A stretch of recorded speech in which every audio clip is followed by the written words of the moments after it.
വാൽപ്പാറ ദുരന്തത്തിൽ ജീവൻ നഷ്ടമായവർക്ക് ഹൃദയം നുണങ്ങുന്ന വേദനയോടെ അന്ത്യയാത്ര ഒരുക്കുകയാണ് മലപ്പുറം പാങ്ങ് എന്ന നാട്.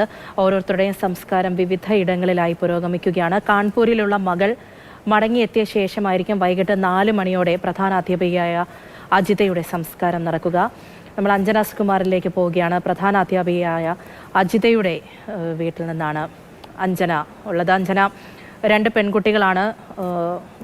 ആദ്യത്തെ ആളല്ലേ കാൺപൂരിൽ നിന്ന് മടങ്ങിയെത്തണം. രണ്ടാമത്തെ കുട്ടിക്ക് പരീക്ഷയായിരുന്നു, ആദ്യം അറിയിച്ചില്ല. പക്ഷേ ആ കുട്ടിയും എത്തിയിട്ടുണ്ട്. എപ്പോഴായിരിക്കും സംസ്കാര ചടങ്ങുകൾ നടക്കുക? പൂജ, പാലൂരിലുള്ള അജിത ടീച്ചറുടെ ഗീതാ നിവാസിലാണ് ഞാൻ ഉള്ളത്. വീടിനകത്താണ് അജിത ടീച്ചറുടെ മൃതദേഹം പൊതുദർശനത്തിന് വെച്ചിരിക്കുന്നത്. ഈ പാങ്ങ് സ്കൂളിൽ എങ്ങനെയായിരുന്നു ഈ ആൾക്കൂട്ടം ഒഴുകിയെത്തിയത്, അതുപോലെ തന്നെയാണ് ഈ വീട്ടിലേക്കും ഒരുപാട് ആളുകളാണ് അവസാനമായി അജിത ടീച്ചറെ കാണാനായി എത്തിയിരിക്കുന്നത്. ഒരുപാട് ആളുകൾ ഇതോടൊപ്പം തന്നെ അന്തിമോപചാരം അർപ്പിച്ച് മടങ്ങുകയും ചെയ്തു. വൈകിട്ട് 4 മണിയോടെ സംസ്കാര ചടങ്ങുകൾ നടക്കുമെന്നുള്ളതായിരുന്നു കുടുംബം അറിയിച്ചിരുന്നത്. മൂത്തമകൾ അഭിരാമി കാൺപൂർ IIT-യിലാണ് പഠിക്കുന്നത്. ഈ ദുഃഖവാർത്ത അറിഞ്ഞതിന് പിന്നാലെ തന്നെ അഭിരാമി അവിടെ നിന്നും പുറപ്പെട്ടിരുന്നു. ഇന്ന് 12:30 നെടുമ്പാശ്ശേരി വിമാനത്താവളത്തിൽ ഫ്ലൈറ്റ് ഇറങ്ങി എന്നുള്ളതാണ് ലഭിക്കുന്ന വിവരം. അവിടെ നിന്ന് പുറപ്പെട്ടിട്ടുണ്ട്. വീട്ടിലേക്ക് ഒരു 3:30 തന്നെ വീട്ടിലെത്തും. അതിനുശേഷമായിരിക്കും മൃതദേഹം ഇവിടെ നിന്നും സംസ്കാരത്തിനായി ഷൊർണൂരിലുള്ള ശാന്തി തീരത്തേക്ക് കൊണ്ടുപോവുക. രണ്ടാമത്തെ മകൾ അവന്തിക വാവന്നൂര് മെഡിക്കൽ വിദ്യാർത്ഥിയാണ്. അവന്തിക ആയുർവേദ കോളേജിലെ വിദ്യാർത്ഥിയാണ്, 3ാം വർഷ വിദ്യാർത്ഥിയാണ്. ഇന്ന് പരീക്ഷയായിരുന്നു അവന്തികയ്ക്ക്. അമ്മയുടെ ഈ ദുഃഖവാർത്ത ഇന്നലെ കുട്ടിയെ അറിയിച്ചിരുന്നില്ല. പരീക്ഷ ആയതുകൊണ്ട് തന്നെ കുട്ടിക്ക് പരീക്ഷ മുടക്കേണ്ട എന്നുള്ളത് കൊണ്ട് പറഞ്ഞിരുന്നില്ല. മാത്രമല്ല, പരീക്ഷ എഴുതാൻ പറ്റിയില്ലെങ്കിൽ പിന്നീട് ഒരിക്കലും കിട്ടില്ല. അതുകൊണ്ട് കുട്ടിയെ അറിയിച്ചിരുന്നില്ലായിരുന്നു. ഈ വേദന ഇങ്ങനെ ഉള്ളിൽ നിൽക്കുമ്പോഴും അച്ഛനായാൽ പോലും അത് അത്രത്തോളം പ്രയാസപ്പെട്ട് മകളോട് സംസാരിക്കുകയായിരുന്നു.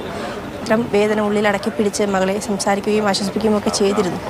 ഏതായാലും അല്പം മുമ്പാണ് അവന്തിക ഈ വീട്ടിലേക്ക് എത്തിയത്. തലമുറയിട്ട് കരഞ്ഞുകൊണ്ടും വളരെ കൂടെയുമായിരുന്നു അവന്തിക എത്തിയത്. ഏതായാലും വിഷമിപ്പിക്കുന്ന ഒരു കാഴ്ചയാണ് വീട്ടുമുറ്റത്ത് നിന്ന് കാണാനുള്ളത്. ഇതിനോടകം തന്നെ ഒരുപാട് ആളുകൾ ഇവിടെ വന്ന അന്തിമോപചാരം അർപ്പിച്ച് പോയി. CPM സംസ്ഥാന secretary MV Govindan, EP Jayarajan ഉൾപ്പെടെയുള്ള നേതാക്കൾ ഇവിടേക്ക് എത്തി അജിത ടീച്ചർക്ക് അന്തിമോപചാരം അർപ്പിച്ചു. അജിത ടീച്ചറെ കുറിച്ച് പറയുകയാണെങ്കിൽ, നേരത്തെ ഈ പാങ്ങ് സ്കൂളിൽ ജോലിക്കെത്തുന്നതിന് മുമ്പ് ടീച്ചർ ഉണ്ടായിരുന്നത് ഇവിടുത്തെ പാലൂരിലെ ഹൈസ്കൂളിലായിരുന്നു. അവിടെ ഹിന്ദി അധ്യാപികയായിരുന്നു. അവിടെ നിന്നാണ് 2 വർഷം മുമ്പ് പാങ്ങ് സ്കൂളിലേക്ക് ടീച്ചർ പ്രമോഷനോടുകൂടെ മാറിപ്പോയത്. 1 വർഷം മാത്രമായിരുന്നു ടീച്ചർക്ക് സേവനം അവസാനിപ്പിക്കാൻ ബാക്കിയുണ്ടായിരുന്നത്. ഈ അധ്യാപനത്തെ അത്രത്തോളം ഇഷ്ടപ്പെട്ടിരുന്നു ടീച്ചർ. കാരണം ടീച്ചറുടെ അമ്മയും അധ്യാപികയായിരുന്നു. അപ്പോൾ അമ്മ കുട്ടികളെ പഠിപ്പിക്കുന്ന രീതി, അമ്മയുടെ അധ്യാപന രീതി, അതിനോടൊക്കെ അത്രത്തോളം അടുപ്പം തോന്നി. അല്ലെങ്കിൽ ഒരു അധ്യാപികയാകണം എന്ന് പലവട്ടം ഉറപ്പിച്ചു. അത്തരത്തിൽ തന്നെയാണ് പിന്നീട് വീടിന് ചേർന്ന് മാറിയത്. നേരത്തെ സപ്ലൈകോയിലൊക്കെ ആയിരുന്നു ടീച്ചർ വർക്ക് ചെയ്തിരുന്നത്. അതിനുശേഷമാണ് പിന്നീട് അധ്യാപനത്തിലേക്ക് വരണമെന്നൊക്കെ ആഗ്രഹിച്ചിരുന്നത്. അതുപോലെ തന്നെയാണ് കുട്ടികളോടും വളരെ അടുപ്പം പ്രകടിപ്പിച്ചിരുന്ന ടീച്ചറായിരുന്നു. മക്കളെ സ്വന്തം മക്കളെ പോലെ കണ്ട് നോക്കിയിരുന്ന ടീച്ചറായിരുന്നു. ഈ പാങ്ങ് സ്കൂളായാൽ പോലും ടീച്ചർ വന്നതിന് ശേഷം സ്കൂളിൻ്റെ മുഖം തന്നെ മാറ്റുന്ന രീതിയിലേക്ക് ടീച്ചറുടെ പ്രവർത്തനങ്ങൾ ഉണ്ടായിരുന്നു. ഓരോ ആളുകളെയും അത്രത്തോളം സ്നേഹത്തോടെ ചേർത്ത് നിർത്തുന്നു. നാട്ടുകാർക്കൊക്കെ അജിത ചേച്ചിയാണ് അജിത ടീച്ചർ. കാരണം എല്ലാവരുടെ പ്രശ്നങ്ങളും തൻ്റേതുപോലെ കണ്ട് പെരുമാറുന്നു, എല്ലാവരെയും ചേർത്ത് നിർത്തുന്നു. അത് ഇന്ന ആളുകളെ എന്നൊന്നും പറഞ്ഞ് മാറ്റി നിർത്തില്ല. സ്വന്തം കുടുംബത്തിലെ ആളുകളെ പോലെ എല്ലാവരെയും ചേർത്ത് നിർത്തും. അത്രത്തോളം വേദനയിലാണ് ഇവിടെ ഓരോരുത്തരും വന്ന ടീച്ചർക്ക് അന്തിമോപചാരം അർപ്പിച്ച് മടങ്ങുന്നത്.